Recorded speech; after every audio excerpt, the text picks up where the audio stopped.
My wife of 15 years picked her affair partner over saving our marriage, only to return pleading when her world fell apart. To outsiders, Maya and I seemed like the ideal couple. At 39, she's stunning, charming, and the kind of mother others admired. I've always been the dependable one, the breadwinner, the fixer, the man who holds things together when life unravels. But behind closed doors, our marriage was far from perfect. With 2 young kids, demanding jobs, and years of unspoken grievances, we'd grown distant. We weren't at each other's throats, but the spark had faded. Then came Ethan, a colleague from her marketing firm. At first, it was just passing mentions of him, too casual, I realized later. Subtle shifts followed. Her phone was always face down. Late-night work meetings popped up. Her giggles while texting. Annoying instinct told me something was off. One night after she went asleep, I checked our shared laptop. I wasn't snooping, but her messages had synced to our joint email. My heart sank. Thousands of texts, not just friendly chatter, but deep, emotional exchanges. Love letters, private jokes, plans to meet. And then the gut punch, explicit messages. I felt sick. The next day, I confronted her. She didn't bother denying it. We yelled, we wept. In anger, I called her a traitor, a word I now regret, but it came from raw pain. After hours of arguing, we decided to separate temporarily. Days later, calmer but shattered, we talked again. We admitted we'd let our marriage decay. I laid it out clearly. If you want us, it's him or me, no middle ground.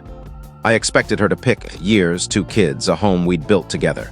But she murmured, I can't let him go, not now. It was a knife to my heart.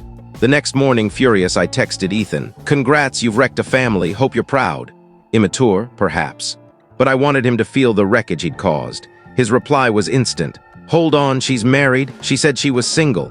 And just like that, he cut her off. When Maya found out, she was crushed. She begged me not to ruin her happiness, as if she were the one betrayed. Seeing her cry, not for me, not for our children, but for him, was devastating. 2 weeks later, we reached a tense truce, sorting out separation details. She'd get an apartment, I'd keep the house, we'd share custody. Strangely, the calm sparked something else, connection. We started talking, reminiscing, even laughing. One night she whispered, Daniel, I don't want to lose you, can we try again? Despite every warning in my head, I agreed. I still loved her. For a week, it felt like a dream. We cooked, tucked the kids in, stayed up sharing hopes.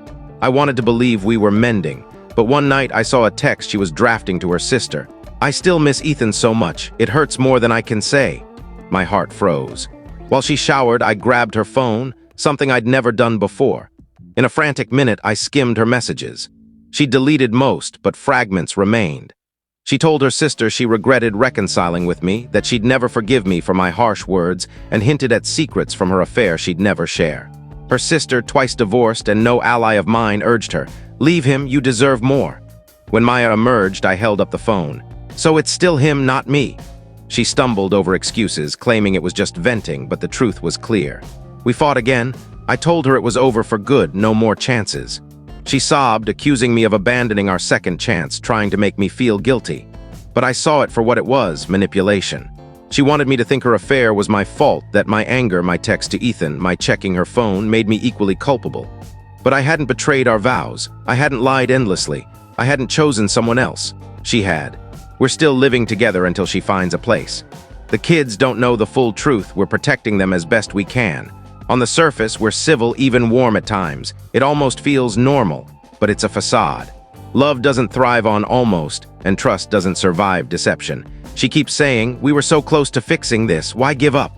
But I know the truth, we weren't fixed. We were pretending. She clung to me because Ethan was gone, not because she wanted me. If he ever reached out again, I know she'd run to him. That's not love, that's desperation. So when she pleads for another shot, I say no, I'm not naive. Divorce won't be simple.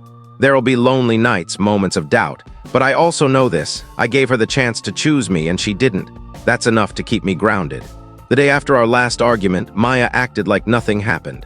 She made breakfast for the kids, sang while brewing coffee, even brushed a kiss on my cheek. For a moment, I wondered if I'd been too harsh. But when she turned away, her smile dropped, a mask for the kids' sake. That's when I knew she wasn't fighting for us. She was preserving her image. That night, I overheard her on the phone with her sister. He ruined everything, she whispered. If Daniel hadn't told Ethan I was married, things would have been different.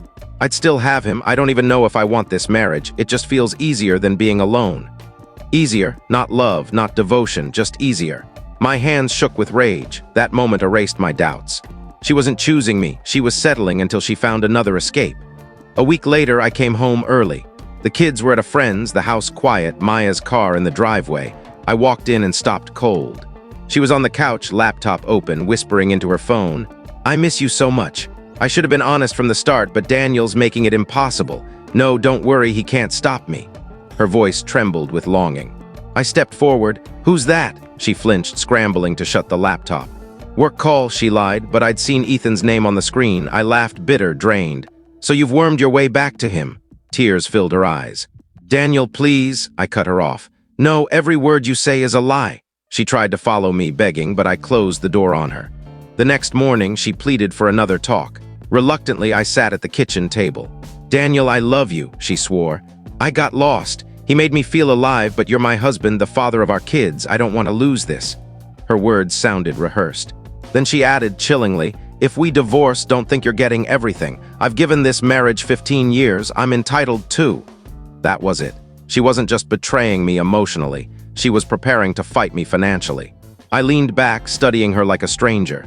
"You think you can destroy this marriage, chase another man, and walk away with half of what I built?" Her silence was deafening. The days that followed were torture. Maya swung between begging for forgiveness and threatening to make divorce hell. One night, she crossed a line. "You think you're so perfect, Daniel, but you never made me feel valued. Ethan did. That's why I chose him. Maybe if you'd been a better husband, this wouldn't have happened." Something in me broke. I'd carried our family for years, supported her career shifts, cared for the kids, worked grueling hours for our life. And she blamed me. I grabbed my keys and left before I said something unforgivable. That night in my car, I decided no more negotiations. I called a divorce lawyer the next morning. When Maya found out, she unraveled, screaming, crying, threatening, then begging again. "You're throwing away 15 years, she sobbed. "You threw it away when you picked him," I replied. She collapsed weeping, but I felt no pity, just relief. 2 weeks later, Ethan vanished from her life completely. No calls, no texts, just silence. Suddenly, Maya was everywhere, leaving notes in my car, sending long texts about our past, trying to seduce me when we were alone. One night, she cornered me in the kitchen, tears streaming. "Daniel, please, he doesn't want me. I was foolish. You're the only man who ever loved me." For a moment, I felt the old pain, memories of our wedding, our kids' births, nights we held each other. But then I remembered her texts, her laughter with him, her words to her sister about regretting me. "You're not here because you love me," I said. "You're here because he's gone. I'm not your fallback." She broke down, but I stood firm. The divorce isn't final, but the process is underway. Maya still tries to win me back, cooking my favorite dishes, leaving photos of us around, recalling our early days. But it's too late. I gave her the chance to choose me, and she didn't. When she begs, my answer is unwavering, no. Sometimes the bravest thing a man can do is walk away. Filing for divorce was straightforward. The aftermath was chaos. Maya's facade crumbled fast. The woman who once pleaded for reconciliation turned cold, strategic, vicious. She contacted my lawyer privately, demanding more than half our assets, claiming she'd sacrificed her prime years for me. She rewrote our story, portraying herself as the devoted wife neglected by a distant husband. It was like watching her erase our reality to cast me as the antagonist. One night while tucking our son in, I heard her whisper, "Daddy's making mommy leave, but I'll always be here for you." My blood ran cold. She wasn't just targeting me, she was trying to sway the kids. The real betrayal hit during mediation. Maya sat poised in a blazer as if she hadn't shattered my world. Her lawyer said Maya believes the children should primarily live with her, given Daniel's demanding job. I nearly laughed. Demanding job, the one that funded her car, our trips, our home. "That's not best for the kids," I said, fists clenched. "They need both parents, and I've always been there." Maya's eyes flickered, but she stayed silent. She wasn't just fighting for custody, she was fighting to wound me. Soon, rumors spread. Old friends called, concerned, asking if I was okay. Maya had been spinning a tale. I was aloof, controlling the reason she sought comfort elsewhere. At first, I burned with anger, but then I saw her desperation showing. People could see the truth if they looked closely. And I had evidence, screenshots of her messages with Ethan, the emails, the late-night texts. I didn't want to use them, but I knew I might have to. The lowest blow came when I got a call from the bank. Someone tried to transfer $12,000 from our joint account. It was Maya. When I confronted her, she smirked. "It's our money, Daniel. I'm entitled." "Not to steal behind my back," I snapped. She crossed her arms. Maybe if you hadn't humiliated me with Ethan, I wouldn't need to protect myself. That was the moment she became my adversary, not my wife. Court was grueling, custody battles, financial disclosures. Maya played the victim, claiming I neglected her emotionally. But when my lawyer presented her messages, the room shifted. Judges don't care about affairs, but they care about honesty. Her lies, her manipulation, her deception of both Ethan and me, it destroyed her credibility. Her lawyer tried to spin it as emotional turmoil, but it was too late. When the judge ruled for temporary joint custody, Maya's composure cracked. She was losing her grip. Months passed and Ethan stayed gone. Maya called, texted, even showed up at his workplace, only to be removed by security. Meanwhile, I felt lighter, like I'd been drowning, and finally broke the surface.